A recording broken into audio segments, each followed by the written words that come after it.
Welcome to the next installment in our Proverbs class. And let me just begin by saying if you are watching this on Premiere Wednesday night, I apologize for the countdown that always plays. Someone asked me about that. And that is something put in by YouTube when you do a Premiere video like we've been doing so that we can all watch it at the same time. They put in their 2-minute countdown. So it is unfortunate for a couple reasons. One, it means that the video always starts 2 minutes late, but also their music is a little bit obnoxious, you might think, and the volume is probably louder than I am right now. And so if you've jacked up the volume to hear me, then the countdown is extraordinarily loud. So apologies for that. If you're watching it later, you probably don't have an issue with that, but just wanted to clear that up before we get started. But we do have quite a bit to go over in this lesson today, and so I don't want to waste a whole lot of time doing things that aren't necessary. But according to our plan for studying the book of Proverbs, we are doing this topically, you might say, or talking about different ideas, concepts that are important in approaching the book of Proverbs and understanding the book of Proverbs as a whole. And so today we are talking about the ideas, the topics of life and death, or the themes of life and death, and how the author of Proverbs uses the pictures of life and death to show us what it is that we are being called to.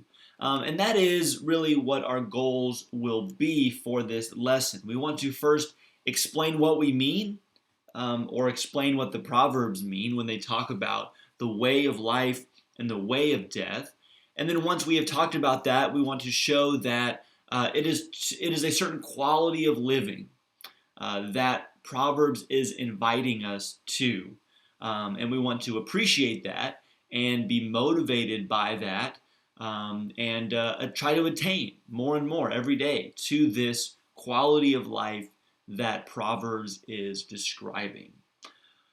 Okay, this is going to be somewhat a continuation of the conversation that we had last lesson about why we live wisely, or the benefits, we might say, of wise living. And remember that on this left side of the chart, under practical reasons, the better life that we live when we live by wisdom, including things like the respect of our peers, and admiration, and wealth, and peace, and good people around us, and being remembered after we are gone. All these, we might say, temporal blessings are talked about quite a bit in the book of Proverbs, and we don't want to ignore that. We don't want to avoid that. In fact, we want to appreciate that Proverbs is saying all the way through the book that living wisely in God's world, which is infused with wisdom as a spiritual physic, then we will benefit here and now from the things that this world, this age can provide us with. But remember that that is grounded in a higher reason, a bigger reason. It is grounded in the spiritual motivations of knowing that God is the creator of all, God is the judge of all. He sees our hearts, and He sees our intents, and He is judging even now, we might say, and of course will judge in the end. And so all of our daily actions are not just seen in the context of, well, how can I get richer and more famous, but all of our actions are seen in the context of, I am accountable to God. Remember, the fear of the Lord is the beginning of wisdom. And while there are not very many, and they are usually veiled to some degree, there is a sense in Proverbs that there are eternal consequences. But remember, that is not the focus of the book, and we can't gain a whole lot of very clear information about eternal consequences simply from the book of Proverbs. Okay, well, we have this idea in this lesson about the way of life, the way of death. And so let's just notice that that is the language that is used quite often in the book of Proverbs, that there is a path of folly and there is a path of wisdom. And folly, which we've talked about some, remember that folly is the characteristic of a person that rejects wisdom, rejects instruction, and therefore does not have the skill of living well. That is described as a way of darkness. It's described as a path that is crooked. It is described as the way of the wicked. This person is described as being crooked in their ways. And as a verse we'll see later, remember there is a way that seems right to a man, but the end of it is destruction. On the other hand, wisdom is described as a path of uprightness. It is described as pursuing righteousness, walking in integrity, a path of life. The metaphor is one of a road. And so let's just think about that for a second. This is not unique to Proverbs. You're probably familiar with that. That walking in a pathway, two roads, is something even Jesus will talk about in the Sermon on the Mount. But it's important to understand this metaphor, that when we're talking about walking on a path, we're talking about something that is progressive, in that it's not just a momentary thing, but it's moment after moment, day after day, year after year, over the course of a person's life. And so it is ongoing, it is dynamic, meaning that there is a trajectory. It's not static, the same all the time. There is a going one direction and increasingly headed in that direction or the other. Okay. But in that way, it is dynamic, changing, increasing or decreasing, and it takes this continual sort of effort, and there is an end. There is a destination that each of these paths, each of these ways is headed toward. Okay? So this is the metaphor that Proverbs will work very heavily with.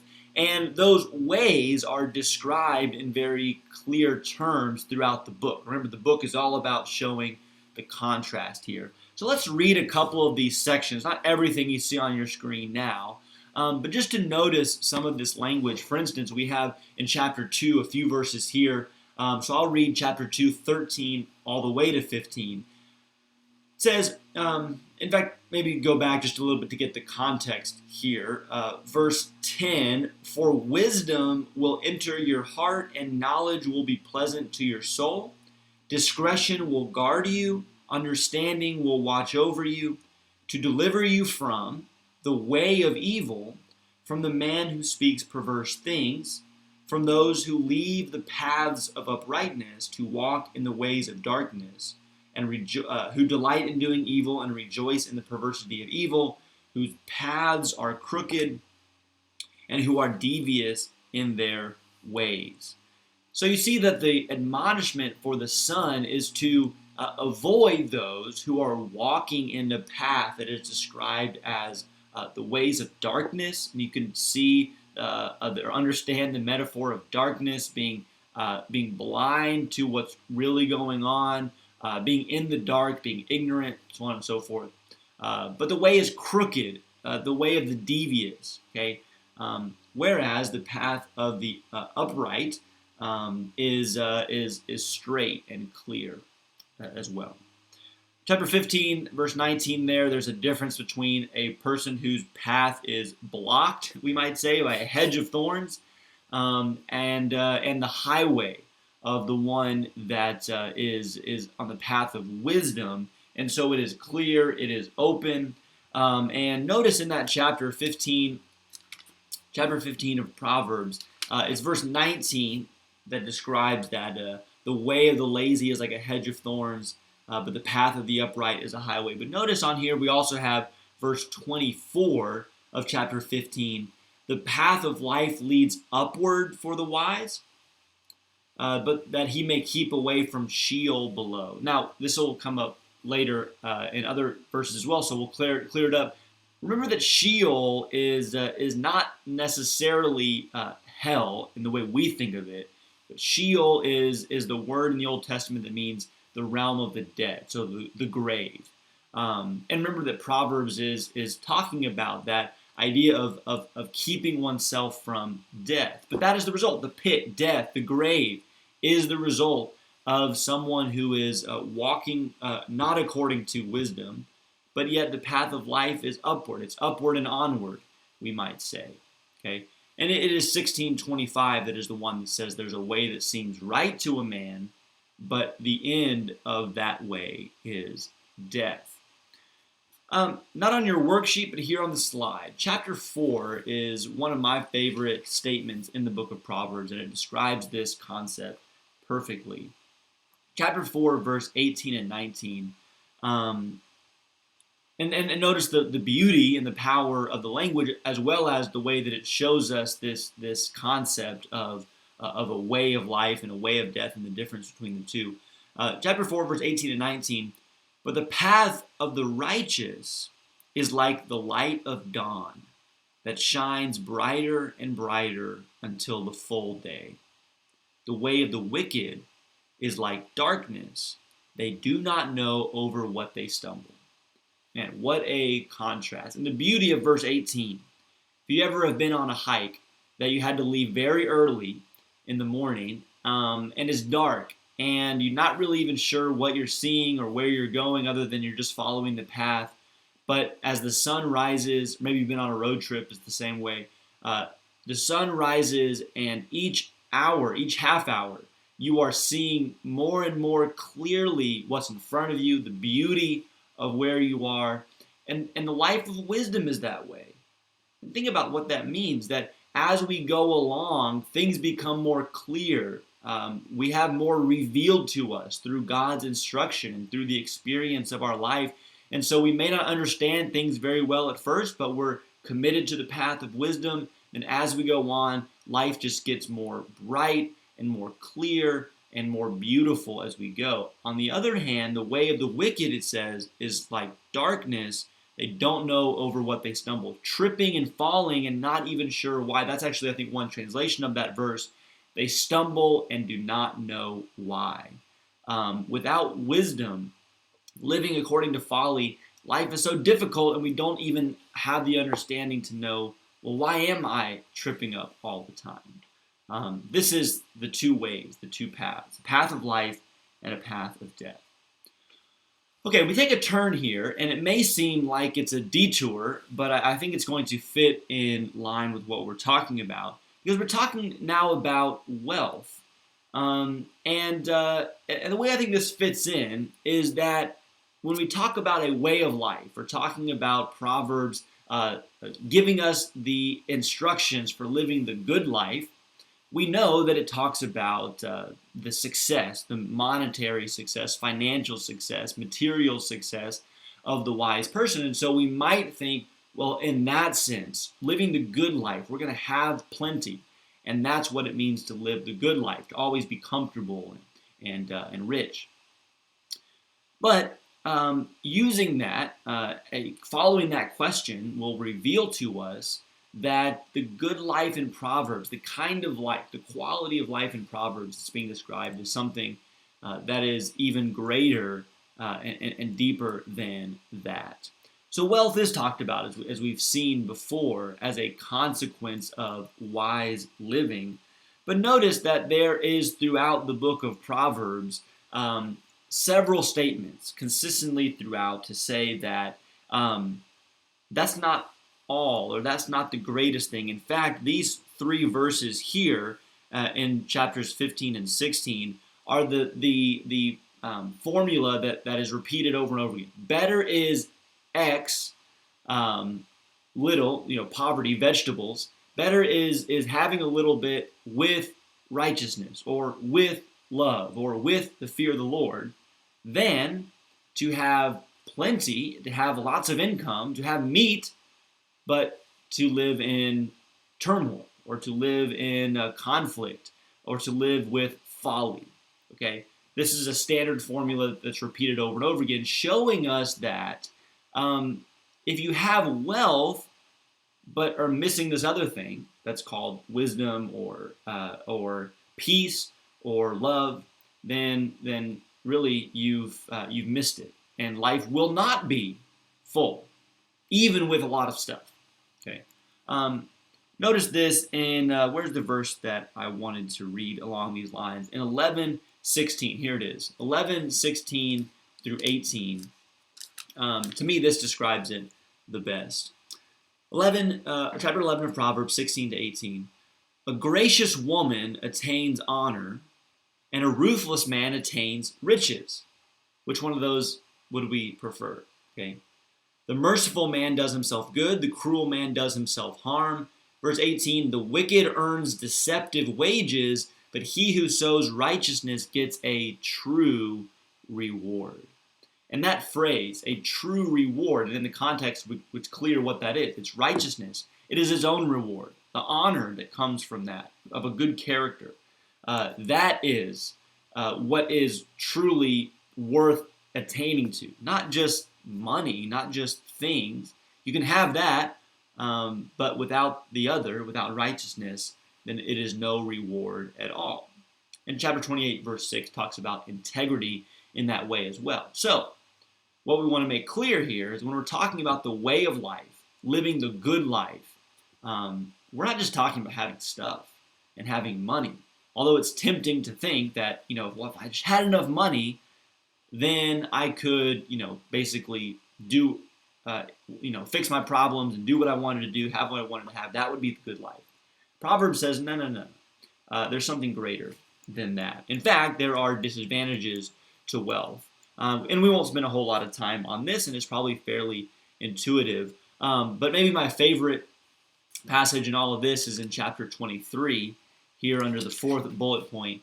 And maybe you'll remember this, that it's in Proverbs 23, 4 and 5. Do not weary yourself to gain wealth.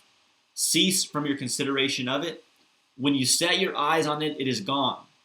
For wealth certainly makes itself wings, like an eagle that flies towards the heavens. This is the Proverbs picture of wealth. Yes, it is a consequence often of living wisely. And there are things we are called to do with our wealth.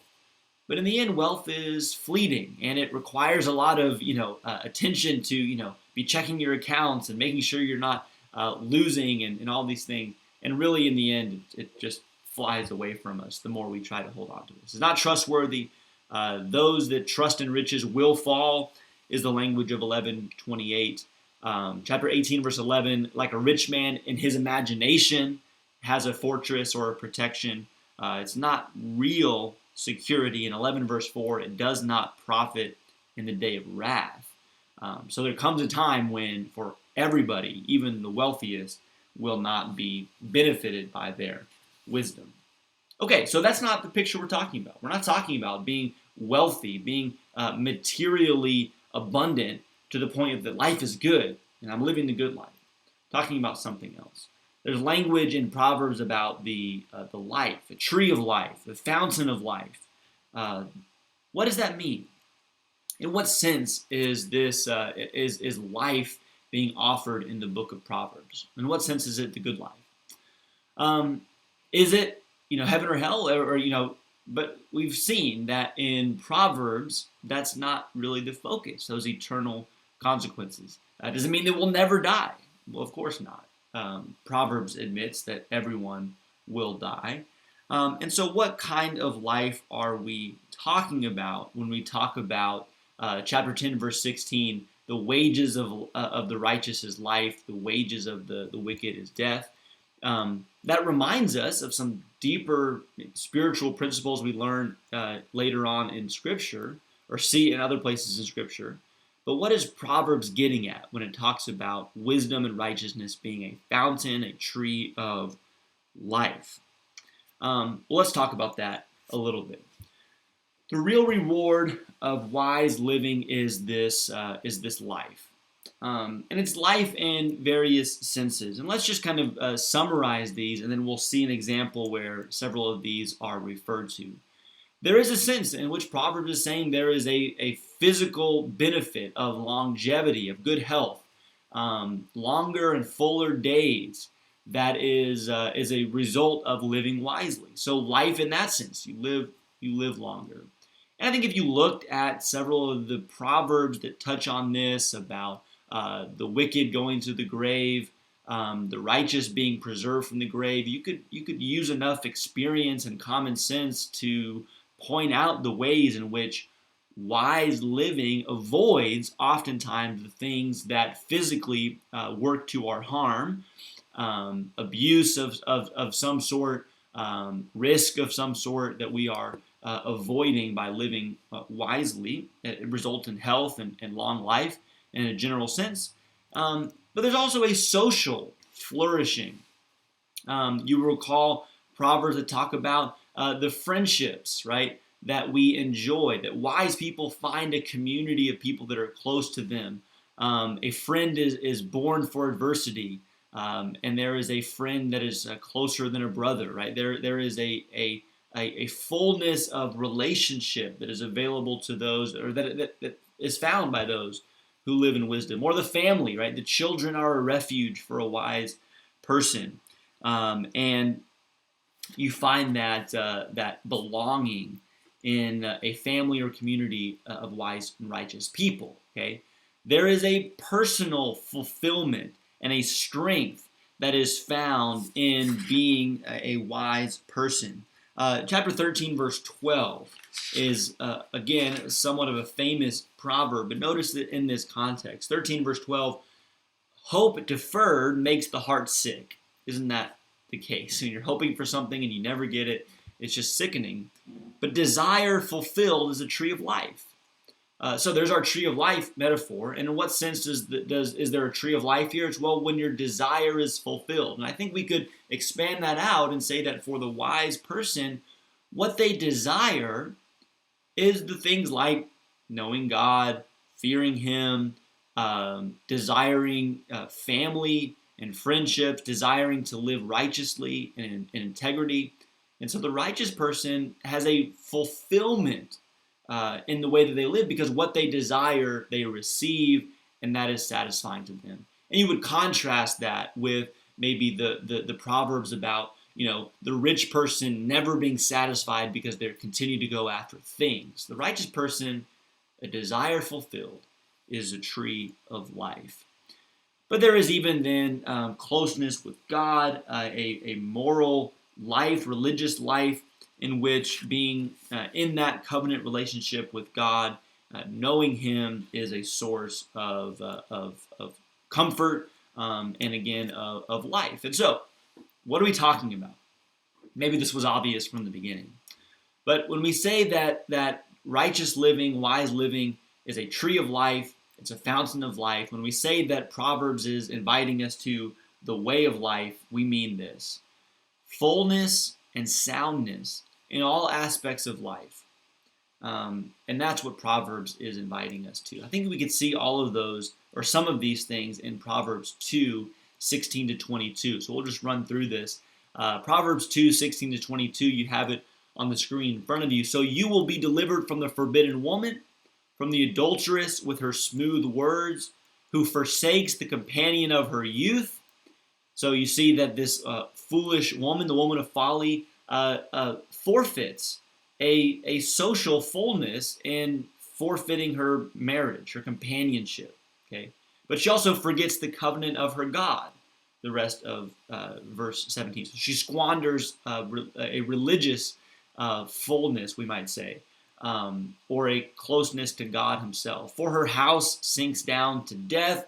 Maybe there's a legacy that is sacrificed there or compromised. Her paths to the departed, maybe even it leads to a sooner end because she's involved in these things. None who go to her come back, nor do they regain the paths of life. So you will walk in the way of the good. So if you avoid that, you'll walk in the way of the good. There's a personal fullness, wholeness, we might say, a wholeness from avoiding that life. Keep to the paths of the righteous. The upright will inhabit the land. Those with integrity will remain in it. So there is a community of God's people for those who will live wisely. But the wicked will be cut off. They'll be excluded from the community of God's people. So again, there is a social fullness that is given. And of course, the land was always connected to a covenant relationship with God. And so that aspect is in view as well. Okay, so in every sense, the person who lives by wisdom is living wisely.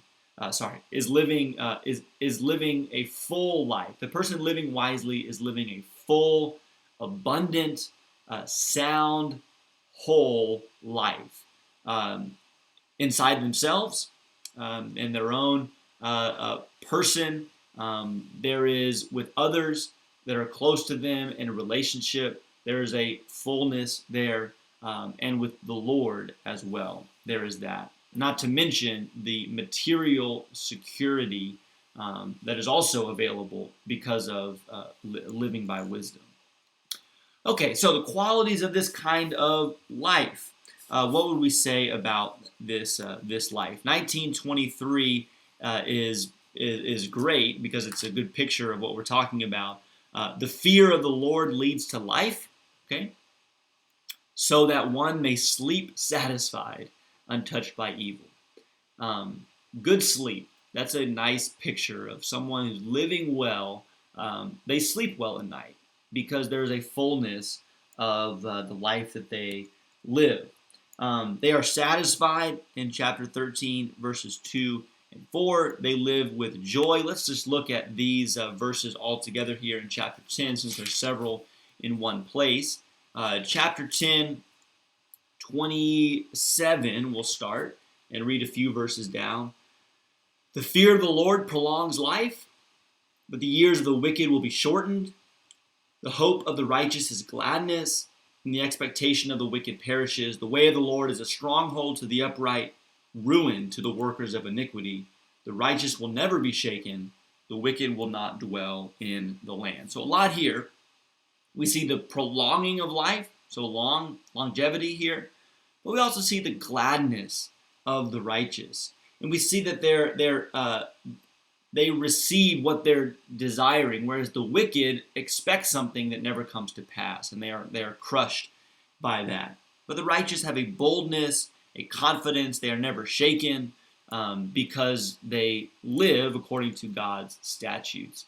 And chapter 28, verse 1 talks about being bold as a lion. And so again, we see that same idea of confidence for the one living. So this is what we're talking about. Longer life, but more than that, of course, a contentment, a ability to sleep well, and not being disturbed by trouble or by evil. Being satisfied because what we desire is ours, because we desire the right things. And we are confident, and we are bold because we are living wisely. And there is a connection here back to the promises of the covenant. And you can see that here in Deuteronomy 30. We won't read this. But you see the same sort of language that God always promised to his people, that if they would keep his covenant, they would experience this kind of life. In the land, God would bless them and keep them prosperous. And so Proverbs, although different in the way that it is communicating God's will than a book like Deuteronomy, we talked about that, the difference between the wisdom literature and the law, but it is similar in the sense that it is offering two choices to those that are hearing its instruction, life or death. And as we're seeing, the kind of life that Proverbs is inviting us to is not just I am alive and keep breathing, or I can live a long time. And it's not even, remember, just to repeat our point from last week, it's not even just that, well, I will live forever because I'll live in heaven forever or something. Okay. Proverbs is describing, it's not denying any of those things, but Proverbs is describing a life now that is full, content, peaceful, abundant, energizing, invigorating, and always better. Every year, the way grows brighter and clearer and more beautiful. It's onward and upward for the life of the righteous person on the path of wisdom. And all of those things are the opposite, the inverse, converse, reverse, whatever it is for the person living by folly or rejecting the wisdom of God. Okay, we just have a couple minutes left here, and so I want to just close with what's in the back of the handout, um, which is that the reality of living in this world is that things are not always fine and good. Okay, and Proverbs, although it doesn't focus on it like a book maybe of Ecclesiastes or Job does, but it does say that due to injustice, chapter 13, verse 23, all the food that could be used to feed the poor, that is all swept away because of injustice. It talks about wicked rulers are oppressive to people living in the land. That things are not always right in the world because people are wicked, and that has a consequence on others. And we're very familiar with this sort of injustice, which is the result of human wickedness. Okay, and so we would ask, well, what dilemmas, what problems, what obstacles does that face put in the way of someone who is trying to live this way of life, living the good life, but then there's all these problems that are caused by others. So just to comment on that, look at chapter 24, because all these verses come from that chapter. So let's just look at some of the things that are said here. Chapter 24, starting at verse 10, if you are slack in the day of distress, your strength is limited. Okay, so Proverbs acknowledges there's going to be distress, but says that we need to have the strength to match the distress, to make it through the distress that may face us. Verse 15 and 16, do not lie in wait, O wicked man, against the dwelling of the righteous. Do not destroy his resting place. For a righteous man falls 7 times and rises again, but the wicked stumble in the time of calamity. So Proverbs says, even in the face of distress, even when we fall, the righteous person gets up again. And then verses 19 and 20, do not fret because of evildoers, or be envious of the wicked, for there will be no future for the evil man. The lamp of the wicked will be put out. So we have some beautiful promises and some convicting encouragement here in chapter 24. When we face difficulty, when we are put down, when we fall and stumble for whatever reason, because of our own weakness or because of the opposition or wickedness we face from other people, the righteous person gets up.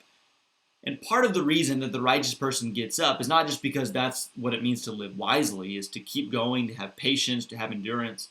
But part of the reason the righteous person can get up every time is because of what's said in verse 19 and 20. The righteous person is assured, regardless of what they face in their life, they're assured of all the things we've said already about God. God is the creator. God is in control. God will judge. And so I know that even in death I have a refuge. Remember, even the Proverbs said that. And I know that the wicked person will not last. The lamp of the wicked will be put out. Evil will be conquered, because I know that God, in the end, is the judge. And that hope and that assurance is one of the things that enables the righteous person to continue in the face of difficulty. And so we end with this, that chapter 30 gives a picture of the ideal life. 2 things I ask of you, he says, deny them not to me before I die. Remove far from me falsehood and lying. Give me neither poverty nor riches. Feed me with the food that is needful for me. Lest I be full and deny you and say, who is the Lord? Or lest I be poor and steal and profane the name of my God. So there's 2 things that stand out about the life that we should be wanting to live, desiring to live, according to Proverbs. That we should just want our physical needs to be met. Give me neither poverty nor riches. The goal in life is not to be wealthy. The goal is not to be rich. I know that flies in the face of everything we're told as Americans. The whole reason we send our kids to school is so they can get a good degree, get a good job, and make a lot of money. But the proverb says, I don't want to be rich. I don't want to be poor. But give me what I need. Give me what I need so my physical needs will be met. Notice why that is. The reason is because either way, there might be a temptation to to violate my covenant with God. And that's the most important thing. My priority is honoring the Lord. So I don't want to steal and profane his name. And I also don't want to be so materially abundant that I forget that I'm dependent on God and deny him in that way. And so, what is the good life? What is the ideal life? The path of life in Proverbs? It's having a bunch of stuff, bunch of money, huge house, lots of cars, huge bank accounts, giant, investments. That's not the good life in Proverbs. The good life in Proverbs is fullness, contentment, peace, joy, satisfaction, gladness, hope, assurance, because we live in the fear of the Lord and walk according to his wisdom. Okay, told you there was a lot to get to, and I probably took more time on that than I had planned. But to close, I'll give you a couple of discussion questions in case you are watching this with family at home or with others that you have gathered with. Talk about this. We do live in a very affluent society, a time and place that is richer by far than anything else that humans have ever seen in history. So how is it that our affluence might fool us into thinking we are living the good life when we might not be? Okay, so how can our affluence trick us into thinking we live the good life? And then maybe going along with that, how do we know if we're really living the good life? What evidence might there be that we are truly living the good life that Proverbs is describing?